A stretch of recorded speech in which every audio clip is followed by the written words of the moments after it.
بسم اللہ الرحمن الرحیم۔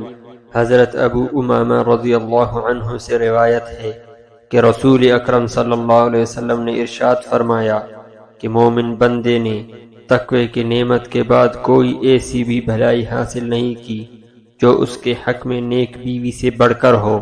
پھر نیک بیوی کی تعریف کرتے ہوئے فرمایا، اگر شوہر اسے حکم کرے جو خلاف شرعی نہ ہو تو اس کا کہا مانے، اور شوہر اس کی طرف دیکھے تو شوہر کو خوش کرے، اور اگر شوہر کسی کام کے بارے میں قسم کھا بیٹھے کہ ضرور تم ایسا کرو گی اور وہ کام شرعاً جائز ہو تو اس کی قسم سچی کر دے، اور اگر وہ کہیں چلا جائے اور اس کے پیچھے گھر میں رہ جائے تو اپنی جان اور اس کی مال کے بارے میں اس کی خیر خواہی کرے۔ اس حدیث پاک میں ارشاد فرمایا ہے کہ تقوی کی نعمت بہت بڑی نعمت ہے۔ اگر کسی کو یہ نعمت میسر ہو جائے تو وہ بہت مبارک ہے، کیونکہ اصل دینداری تقوی ہی کا نام ہے، اور وجہ اس کے یہ ہے کہ تقوی فرائض اور واجبات کے ادا کرنے اور حرام کاموں سے پرہیز کرنے کا نام ہے۔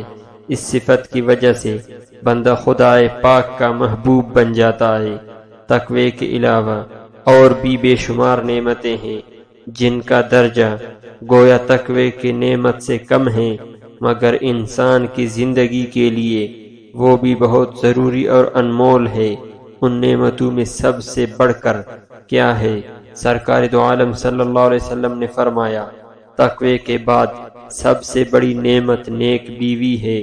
پھر نیک بیوی کی صفات بتائے، یہ کہ شوہر کی فرمان بردار ہو، شوہر جو فرمائش کرے اسے پورا کرے، اور نافرمانی کر کے اس کے دل نہ دکھائے، بشرطے کہ شوہر نے خلاف شرع کسی کام کا حکم نہ کیا ہو۔